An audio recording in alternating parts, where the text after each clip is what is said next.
की ऊंची बर्फ से ढकी चोटियों के बीच एक राज्य था जिसका नाम था सूर्यगढ़। यह राज्य इतना सुंदर था कि लोग इसे धरती का स्वर्ग कहते थे। यहाँ की नदियां शुद्ध चांदी की तरह बहती थीं और खेत हमेशा हरे भरे रहते थे। सूर्यगढ़ के लोग खुशहाल और शांत आत्मा वाले थे। इस राज्य के राजा थे वीर प्रताप, एक न्यायी और प्रजाप्रिय शासक। उनकी एक ही संतान थी, राजकुमारी आरवी। आरवी का सौंदर्य उसके नाम की तरह ही था, सूरज की पहली किरण जैसी।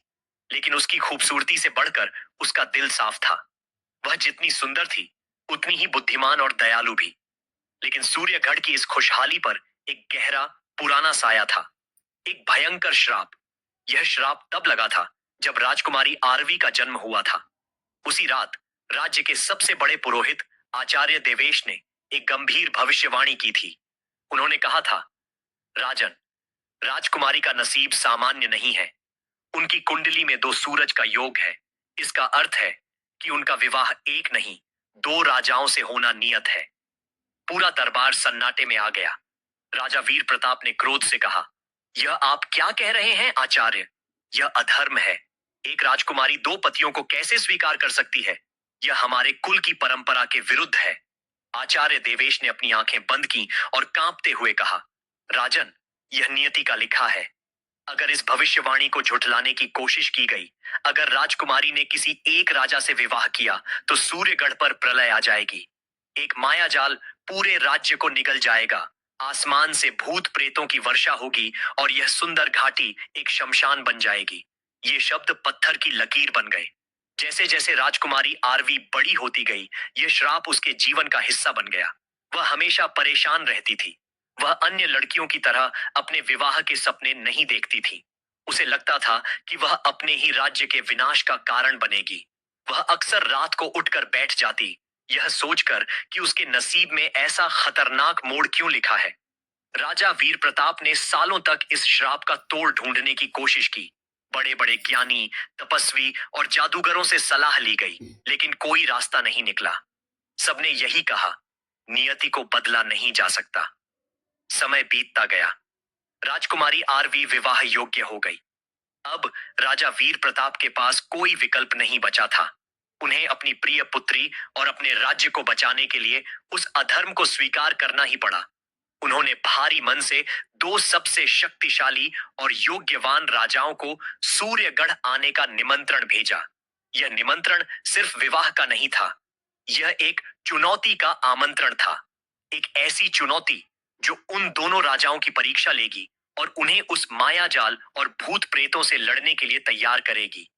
राजा वीर प्रताप जानते थे कि यह सफर खतरनाक होगा, लेकिन श्राप को तोड़ने का एक ही उपाय था जो आचार्य देवेश ने बताया था। एक गुप्त पंख की खोज, एक ऐसे पंख की खोज जो समय के परे था। और यह खोज उन दोनों राजाओं को मिलकर ही पूरी करनी थी। सूर्यगढ़ की शांति दांव पर लगी थी और राजकुमारी आरवी की परेशानी अब अपने चरम पर थी। उसे नहीं पता था कि कौन दो लोग उसके जीवन में आने वाले थे और क्या वह उस खतरनाक खोज से जिंदा लौट भी पाएंगे। जिन दो राजाओं को निमंत्रण भेजा गया था, वह एक दूसरे से बिल्कुल अलग थे, जैसे आग और पानी। पहला था अग्निगढ़ का राजा विक्रम। विक्रम अपने नाम की तरह ही था, एक ज्वालामुखी। उसकी भुजाएं लोहे की थीं और उसकी आंखों में हमेशा एक युद्ध की ज्वाला दिखती थी। वह एक महान योद्धा था। उसने अपने राज्य को अपनी तलवार के दम पर दोगुना बड़ा कर लिया था। उसके लिए हर चुनौती एक नया युद्ध थी, जिसे जीतना उसके अहंकार के लिए जरूरी था। उसने राजकुमारी आरवी की सुंदरता के किस्से सुने थे और उसके लिए आरवी को पाना अपनी शक्ति प्रदर्शन का एक और तरीका था। दूसरा था चंद्रपुर का राजा सूर्य। विक्रम से बिल्कुल विपरीत। सूर्य शांत, गंभीर और ज्ञानी था। जहां विक्रम अपनी तलवार पर भरोसा करता था, वहीं सूर्य अपनी बुद्धि और रणनीति पर। उसका राज्य अग्निगढ़ जितना बड़ा नहीं था, लेकिन वहां के लोग ज्यादा खुशहाल थे। सूर्य ने शस्त्रों से ज्यादा शास्त्रों का अध्ययन किया था। उसने भी आरवी के किस्से सुने थे, लेकिन वह उसकी सुंदरता से ज्यादा उसकी बुद्धि और दया भाव से प्रभावित था। जब यह दोनों राजा सूर्यगढ़ पहुंचे, तो उनका स्वागत तो किया गया, लेकिन माहौल में एक अजीब सी गंभीरता थी। दरबार में राजा वीर प्रताप ने उनके सामने श्राप और भविष्यवाणी का पूरा सच रख दिया। सुनकर राजा विक्रम क्रोध से लाल हो गया। उसने अपनी विशाल तलवार मयान से निकाल ली और दरबार में गर्जना की, यह कैसा मजाक है? मैं अग्निगढ़ का राजा विक्रम अपनी पत्नी को किसी दूसरे के साथ बांटूंगा? यह असंभव है। मैं इस सूर्य को यहीं युद्ध में चैलेंज करता हूं। जो जीतेगा राजकुमारी उसी की होगी। सूर्य शांत खड़ा रहा। उसने विक्रम की तरफ देखा और फिर राजा वीर प्रताप से पूछा, राजन, क्या इस श्राप का कोई तोड़ नहीं है? हर ताले की एक चाबी होती है। हर माया जाल को काटने का एक मंत्र होता है। तब आचार्य देवेश आगे आए। उन्होंने एक पुराना धूल भरा ग्रंथ खोला। है, उन्होंने कहा, एक रास्ता है, लेकिन वह रास्ता मौत से भी बदतर, खतरनाक और चुनौतियों से भरा है। आचार्य ने बताया, हिमालय के उस पार अंधकार घाटी है, जहां आज तक सूरज की रोशनी नहीं पहुंची। उस घाटी में एक मायावी पक्षी रहता है, जिसे कालहंस कहते हैं। यह पक्षी समय के धागे बुनता है। इसका एक पंख, एक अमर पंख, अगर लाया जा सके तो वह इस श्राप को नष्ट कर सकता है। वह पंख इस माया जाल को भेद सकता है और उन भूत प्रेतों को मुक्ति दे सकता है। विक्रम हंस पड़ा। तो बस इतनी सी बात है? एक पंख लाना है। मैं अकेला जाऊंगा और ले आऊंगा। मुझे इस सूर्य की कोई जरूरत नहीं। ऐसा नहीं हो सकता राजन, आचार्य ने कहा। ग्रंथ में साफ लिखा है, उस पंख की खोज पर दोनों को साथ जाना होगा। वह घाटी माया जाल से सुरक्षित है। वहां हजारों भटकती आत्माएं भूत बनकर पहरा देती हैं। आज तक जो भी वहां गया कभी लौटा नहीं। अगर आप दोनों में से एक ने भी अहंकार दिखाया तो दोनों मारे जाओगे। राजकुमारी आरवी, जो अब तक चुप बैठी थी, अपने सिंहासन से उठी। उसकी आंखों में आंसू थे, लेकिन आवाज में एक स्थिरता थी। मैं आप दोनों को इस खतरनाक सफर पर भेज रही हूं। इसका मुझे खेद है। यह चुनौती मेरी वजह से है, लेकिन मैं आपसे प्रार्थना करती हूं, मेरे राज्य के लिए, मेरी प्रजा के लिए यह पंख की खोज पूरी कीजिए। कृपया एक दूसरे की रक्षा करें। आरवी की परेशानी और उसकी हिम्मत देखकर दोनों राजा प्रभावित हुए। विक्रम ने अपनी तलवार मयान में रखी। मैं यह करूंगा, लेकिन राजकुमारी, यह पंख मैं आपके लिए लाऊंगा। सूर्य ने अपना सर झुकाया। हम यह करेंगे राजकुमारी, सूर्यगढ़ की रक्षा के लिए। इस तरह दो दुश्मन, दो अलग ध्रुव, एक अनजाने और खतरनाक सफर के लिए तैयार हो गए। उनका लक्ष्य एक था, अमर पंख, और उनका इनाम भी एक था, राजकुमारी आरवी। उनका सफर शुरू हुआ। सूर्यगढ़ की सीमा छोड़ते ही मौसम बदल गया। हरे भरे पहाड़ खत्म हो गए और काले पथरीले रास्ते शुरू हो गए। उनका पहला पड़ाव था कुहासा वन, अंधकार घाटी का प्रवेश द्वार। इस वन का नाम कुहासा वन इसलिए था क्योंकि यह हमेशा एक घने कोहरे से ढका रहता था। इतना घना कोहरा कि दिन में भी हाथ को हाथ नहीं दिखाई देता था। अपनी मशालें जला लो, सूर्य ने कहा, अपनी कमर से मशाल निकालते हुए। मशाल की जरूरत कमजोरों को होती है, विक्रम ने कहा। मैं अंधेरे में भी देख सकता हूं। राजन, सूर्य ने शांति से कहा, यह सामान्य अंधेरा नहीं है। यह माया जाल का पहला पर्दा है। यहां हमारी आंखें नहीं, हमारा मन हमें धोखा देगा। विक्रम ने कुछ नहीं कहा, लेकिन उसने भी अपनी मशाल जला ली। जैसे ही उन्होंने वन में कदम रखा, हवा भारी हो गई। एक अजीब सी सड़ने वाली बदबू उनके नाक से टकराई। पेड़ों की शाखाएं अजीब आकृतियां बना रही थीं, जैसे उन्हें पकड़ने के लिए हाथ बढ़ा रही हों। यह जगह मुझे बिल्कुल पसंद नहीं, विक्रम ने अपनी तलवार को मजबूती से पकड़ते हुए कहा। अचानक उसे अपने सामने राजकुमारी आरवी दिखाई दी। वह रो रही थी। विक्रम, बचाओ मुझे, मैं यहां फंस गई हूं। आरवी! विक्रम चिल्लाते हुए उसकी तरफ दौड़ा। रुको, विक्रम! सूर्य ने चिल्लाकर उसे पकड़ने की कोशिश की। यह धोखा है, यह माया जाल है। लेकिन विक्रम क्रोध और प्रेम में अंधा हो चुका था। जैसे ही उसने आरवी को छूने के लिए हाथ बढ़ाया, आरवी की आकृति धुएं में बदल गई और जमीन से विशाल कांटेदार बेलों, वाइन्स ने निकलकर विक्रम को जकड़ लिया। आह! विक्रम की गर्जना पूरे वन में गूंज गई। बेलों के कांटे उसके कवच के अंदर घुसने लगे और खून बहने लगा। सूर्य ने तुरंत अपनी तलवार से बेलों को काटना शुरू किया। अपने मन को काबू में रखो, विक्रम। यह माया जाल हमारी इच्छाओं का इस्तेमाल कर रहा है। विक्रम ने गुस्से से उन बेलों को चीर दिया। वह परेशान था कि वह इतनी आसानी से धोखा खा गया। अब सूर्य की बारी थी। उसे अपने स्वर्गीय पिता चंद्रपुर के पुराने महाराजा दिखाई दिए। पुत्र सूर्य, उन्होंने गंभीर आवाज में कहा, तुमने मुझे निराश किया। तुम एक अधर्मी कार्य में साथी बन रहे हो। लौट आओ। राजकुमारी तुम्हारे नसीब में नहीं है। अगर तुम आगे बढ़े तो मैं तुम्हें कभी माफ नहीं करूंगा। सूर्य एक पल के लिए ठिठक गया। पिता का आदेश उसके लिए सब कुछ था। उसका हाथ तलवार से हट गया। उसके कदम पीछे हटने लगे। सूर्य, होश में आओ। इस बार विक्रम ने उसे झंझोड़ दिया। ये तुम्हारे पिता नहीं है। ये धोखा है। ये हमें अलग करना चाहता है। सूर्य ने आंखें बंद की, एक गहरा सांस लिया। पिता, आपका सम्मान मेरे दिल में हमेशा रहेगा, लेकिन मैं अपने कर्तव्य से बंधा हूं। जैसे ही उसने आंखें खोली, उसके पिता की आकृति एक विशाल जहरीले मकड़े में बदल गई, जो उन पर हमला करने ही वाला था। विक्रम ने मकड़े पर अपनी तलवार से वार किया और सूर्य ने उस पर अपनी मशाल से आग लगा दी। मकड़ा चीखता हुआ राख हो गया। दोनों पसीने में लथपथ थे। यह वन, यह जीता जागता है, विक्रम ने हांफते हुए कहा। नहीं, सूर्य ने कहा, यह हमारे दिमाग में जीता है। यह हमारे डर, हमारी कमजोरियों को जानता है। अब से हम कुछ भी देखें, हम एक दूसरे पर विश्वास करेंगे, अपनी आंखों पर नहीं। समझे? विक्रम ने कहा। वह आगे बढ़े। अब माया जाल ने अपना रूप बदला।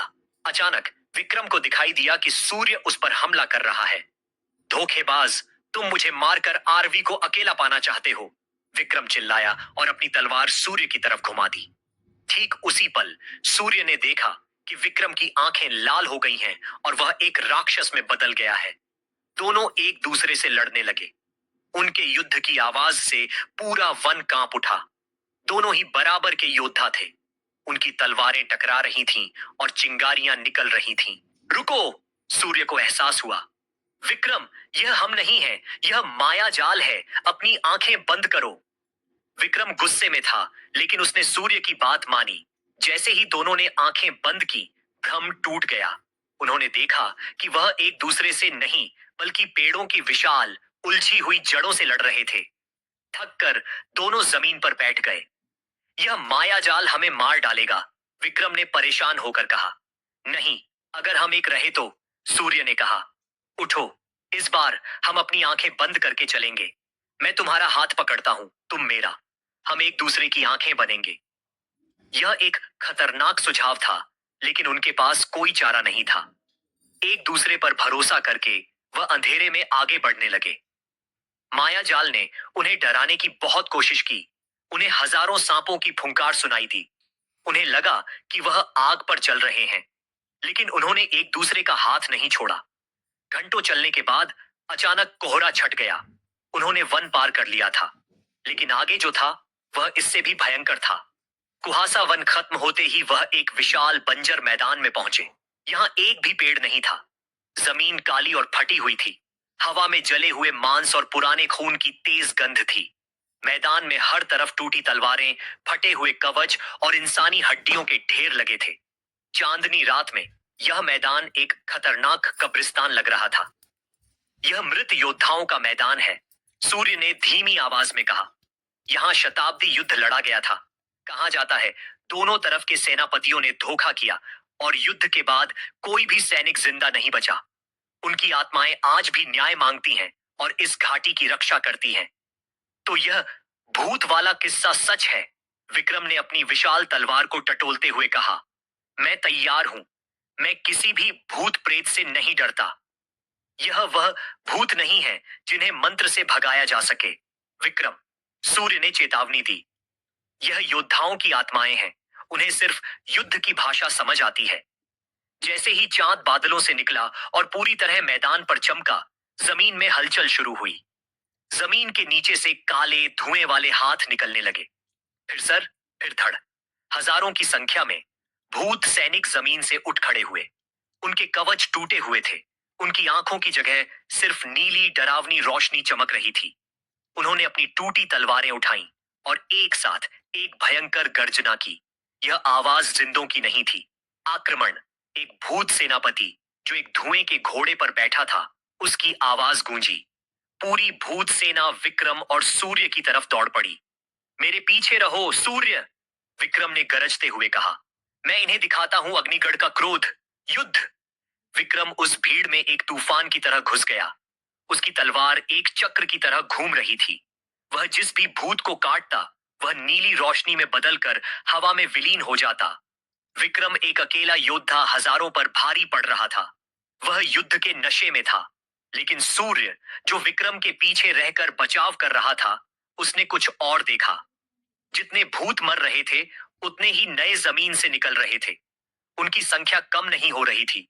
यह एक ऐसा युद्ध था जिसका कोई अंत नहीं था। विक्रम महान योद्धा था, लेकिन वह इंसान था। वह थक जाएगा, लेकिन यह सेना कभी नहीं थकेगी। विक्रम रुको, सूर्य ने चिल्लाया। यह काम नहीं करेगा। यह लड़ाई ताकत की नहीं है। हम इन्हें मार नहीं सकते। तो क्या मैं इनके सामने नाचूं? विक्रम ने गुस्से में एक भूत का सर काटते हुए कहा, पीछे हटो अगर डर लग रहा है। तभी भूत सेनापति अपने घोड़े पर सूर्य के सामने आ खड़ा हुआ। सूर्य ने तलवार उठाई, लेकिन हमला नहीं किया। तुम यात्री हो। सेनापति की आवाज सूर्य के दिमाग में गूंजी। तुम जिंदा हो। तुम्हारी आंखों में क्रोध नहीं, शांति है। तुम यहां क्यों आए हो? हमें घाटी तक जाना है, सूर्य ने शांति से कहा। हम पंख की खोज पर हैं। हम आपकी शांति भंग नहीं करना चाहते। शांति? सेनापति हंसा। उसकी हंसी में हजारों दर्दों की गूंज थी। शांति हमें नसीब नहीं हुई। हमें धोखा मिला है। हमारे राजाओं ने हमें मरने के लिए छोड़ दिया। हम तब तक लड़ेंगे जब तक हमें न्याय नहीं मिलता, जब तक हमारी वीरता को सम्मान नहीं मिलता। सूर्य समझ गया। यह भूत सैनिक मुक्ति चाहते थे, लेकिन मुक्ति उन्हें तभी मिलती जब कोई उन्हें युद्ध में सम्मान से हराता या उनकी वीरता को मान लेता। विक्रम! सूर्य ने अपनी पूरी ताकत से चिल्लाया, इन्हें मारो मत, इनसे युद्ध करो सम्मान से। यह योद्धा है, राक्षस नहीं। विक्रम, जो अब पसीने में लथपथ हो रहा था और हाँफ रहा था, रुका। उसने एक भूत सैनिक को देखा जो उस पर अपनी टूटी तलवार से वार कर रहा था। विक्रम ने उसके वार को रोका। तुम एक योद्धा हो, विक्रम ने उस भूत से कहा। मैं भी एक योद्धा हूं। आओ लड़ें। विक्रम ने अपना पूरा बल नहीं लगाया। उसने उस भूत सैनिक को अपनी युद्ध कला दिखाई। जब उसने उस भूत को हराया, तो भूत ने मरने से पहले अपना सर झुकाया। एक नीली रोशनी उसके शरीर से निकली और आसमान की तरफ चली गई। वह मुक्त हो गया था। विक्रम समझ गया, यह मांस का युद्ध नहीं, यह आत्माओं का युद्ध था। आओ! विक्रम ने अपनी तलवार उठाते हुए चिल्लाया, जिसमें हिम्मत है, मुझसे लड़ो। मैं तुम सबको मुक्ति दूंगा। सूर्य भी अब लड़ रहा था, लेकिन वह मार नहीं रहा था। वह उनके वार रोक रहा था, उन्हें सम्मान दे रहा था। दोनों राजा अब भूत सेना से उनकी मुक्ति के लिए लड़ रहे थे। यह एक खतरनाक नृत्य था। वह थक रहे थे, उन्हें कई चोटें भी लगीं।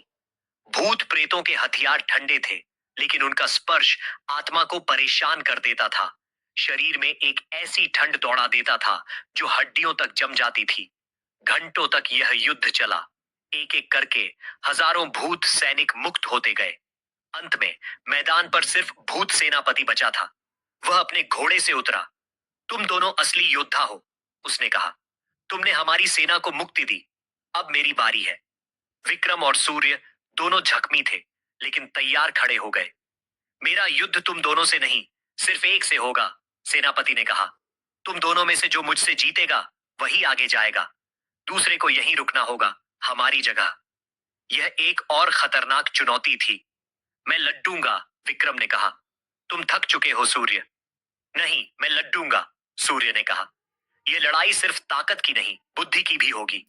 इससे पहले कि वह बहस करते, सेनापति ने सूर्य पर हमला कर दिया। तुम बातें बहुत करते हो, ज्ञानी राजा। देखें तुम्हारी तलवार में कितना दम है। विक्रम को मजबूरन पीछे हटना पड़ा। सूर्य और भूत सेनापति के बीच एक अद्भुत युद्ध शुरू हुआ। सेनापति हजारों साल का अनुभवी था। सूर्य की हर चाल को वह पहले ही समझ जाता। सूर्य बुरी तरह जख्मी होने लगा। उसके हाथ कांप रहे थे। हार मान लो, सेनापति ने कहा, और यहीं हमेशा के लिए भटकते रहो। सूर्य ने देखा कि वह जीत नहीं पाएगा। उसने अपनी आंखें बंद की। उसने तलवार छोड़ दी। जैसे ही सेनापति ने उसे मारने के लिए अपनी तलवार उठाई, सूर्य ने उसके पैरों पर वार कर उसे गिरा दिया और उसकी तलवार उसके गले पर रख दी। मैंने माया जाल में सीखा है, कभी कभी आंखें बंद करके ही जीता जाता है। तुम मेरी तलवार पर ध्यान दे रहे थे, मेरे पैरों पर नहीं। सेनापति ने मुस्कुराने की कोशिश की। शाबाश राजा, अब मुझे मुक्त करो। सूर्य ने अपनी तलवार नीचे कर ली। मैं आपको नहीं मारूंगा, मैं आपको प्रणाम करता हूं। सूर्य ने सेनापति के सामने अपना सर झुका दिया। विक्रम भी आगे बढ़ा और उसने भी सर झुका दिया। हम आपकी वीरता को सलाम करते हैं सेनापति। दोनों राजाओं को अपने सामने झुका देख भूत सेनापति की आंखों से नीली रोशनी की बूंदें टपकी। हमें हमें न्याय मिल गया, उसकी आवाज गूंजी। जिंदा लोगों से सम्मान, यही हमें चाहिए था। भूत सेनापति का शरीर रोशनी में बदल गया और आसमान में विलीन हो गया। पूरा मैदान अब शांत था। टूटी तलवारें भी धूल बन चुकी थीं। उन्होंने इस भूत वाला मैदान को भी पार कर लिया था। दोनों राजा जख्मी थे, परेशान थे, लेकिन उनके मन में एक दूसरे के लिए दुश्मनी की जगह अब सम्मान ने ले ली थी। इस घटना ने विक्रम को अंदर तक बदल दिया। वह अब तक ताकत को ही सब कुछ मानता था, लेकिन आज सूर्य की बुद्धि और शांति ने उन दोनों के प्राण बचाए थे। जैसे ही वह मैदान से आगे बढ़े, विक्रम रुका। उसने सूर्य की तरफ देखा। अगर तुम ना होते सूर्य, तो मैं उस माया जाल में ही फंसा रह जाता, या उन भूत प्रेतों से लड़ता हुआ मार दिया जाता। तुमने मेरी जान बचाई। सूर्य ने अपने जख्मों पर पट्टी बांधते हुए मुस्कुराकर कहा, और अगर तुम्हारी ताकत ना होती विक्रम, तो माया जाल के मकड़े और वह विशाल बेलें हमें कब का खा जाते, और मैं उस भूत सेना को एक पल भी नहीं रोक पाता। हम एक दूसरे के बिना अधूरे हैं। पहली बार दोनों के बीच की दुश्मनी कम हुई। वह अब प्रतिद्वंदी नहीं, साथी बन गए थे। यह पंख की खोज, विक्रम ने कहा। यह सिर्फ एक पंख की खोज नहीं है। नहीं, सूर्य ने कहा, यह हमारी परीक्षा है। नियति देखना चाहती है कि क्या दो राजा, दो अलग लोग एक लक्ष्य के लिए एक हो सकते हैं।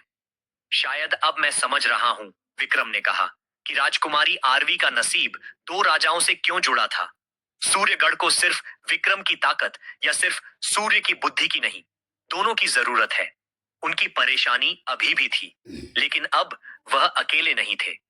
वह जानते थे कि आगे का सफर और भी खतरनाक होगा, लेकिन अब उनके पास एक दूसरे का साथ था। उनकी पंख की खोज अब सिर्फ आरवी को पाने की होड़ नहीं थी, यह उनके अपने अस्तित्व और एक नए रिश्ते की खोज बन गई थी। आगे का रास्ता और भी कठिन था। उन्हें बर्फीले तूफानों का सामना करना पड़ा, जहां ठंड इतनी थी कि खून जम जाए। उन्हें एक अग्निंदी लावा की नदी पार करनी पड़ी।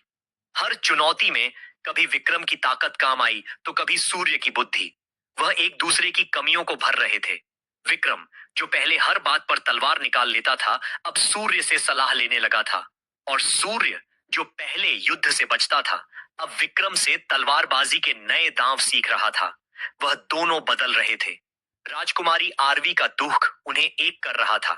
कई हफ्तों की कठिन चढ़ाई और अनगिनत चुनौतियों के बाद वह आखिरकार अंधकार घाटी के शिखर पर पहुंचे। यहाँ का नजारा अजीब था। यहाँ अंधेरा नहीं था। पूरी घाटी एक सुनहरी दिव्य रोशनी से जगमगा रही थी। बीच में एक अमृत का झरना बह रहा था, और उसके पास एक विशाल पक्षी बैठा था, जिसके पंख इंद्रधनुष के हजारों रंगों में चमक रहे थे। वह कालहंस था। वह इतना खूबसूरत और शांत था कि उससे नजर हटाना मुश्किल था। उसके पंखों के बीच एक पंख सूरज की तरह दहक रहा था। वही अमर पंख था। जैसे ही वह आगे बढ़े, कालहंस ने अपनी आंखें खोली। उसकी आंखों में पूरे ब्रह्मांड की गहराई थी। उसकी आवाज उनके दिमाग में गूंजी। तो आखिरकार नियति के दो खिलाड़ी आ ही गए। वह दो राजा, जो एक राजकुमारी के लिए लड़ रहे हैं। हे मायावी पक्षी, सूर्य ने हाथ जोड़ते हुए कहा, हम यहाँ आपसे युद्ध करने नहीं आए। हम सूर्यगढ़ को एक श्राप से बचाने के लिए आपसे अमर पंख की भीख मांगने आए हैं। भीख? कालहंस हंसा। उसकी हंसी झरने के संगीत जैसी थी।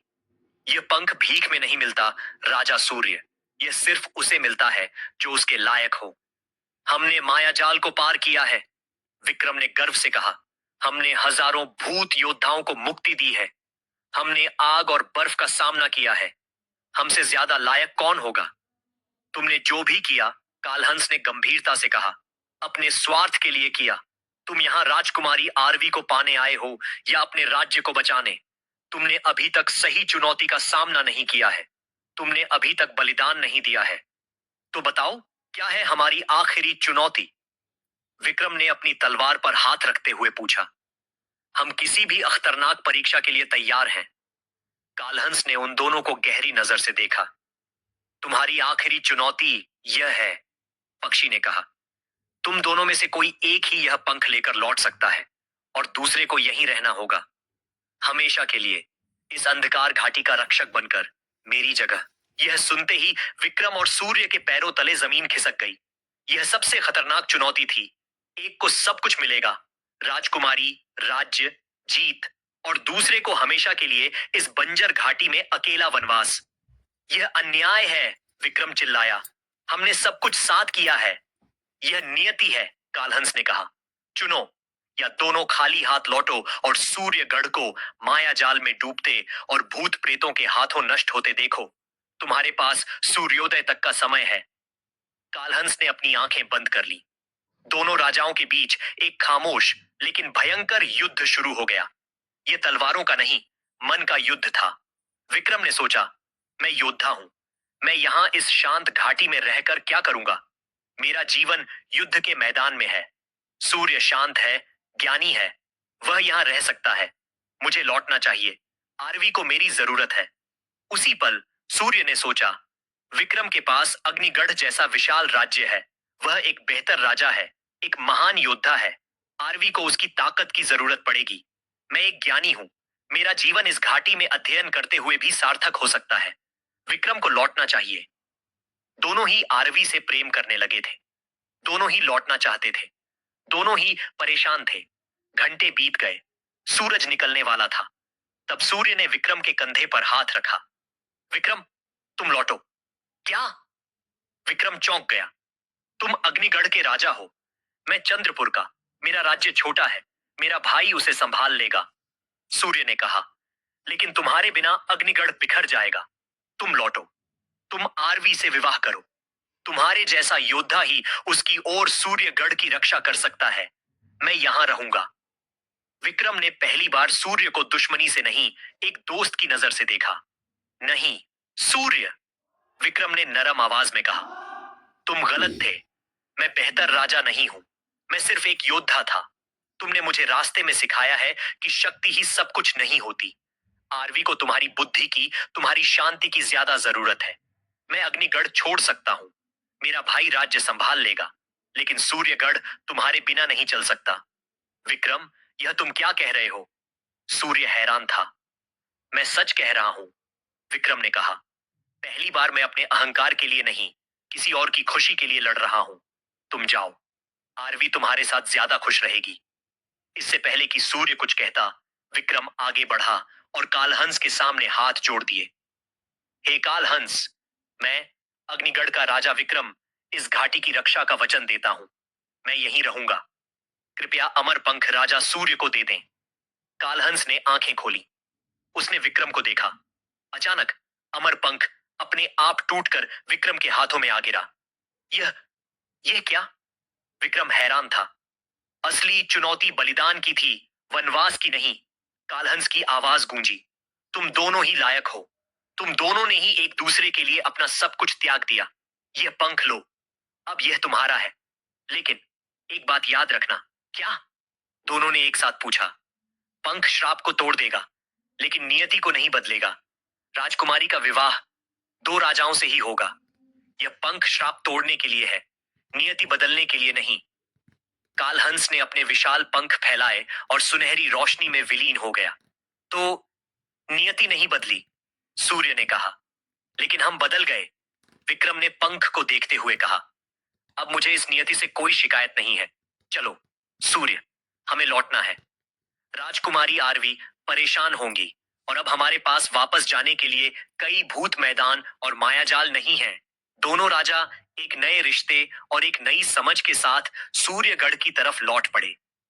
बहुत पुराने समय की बात है।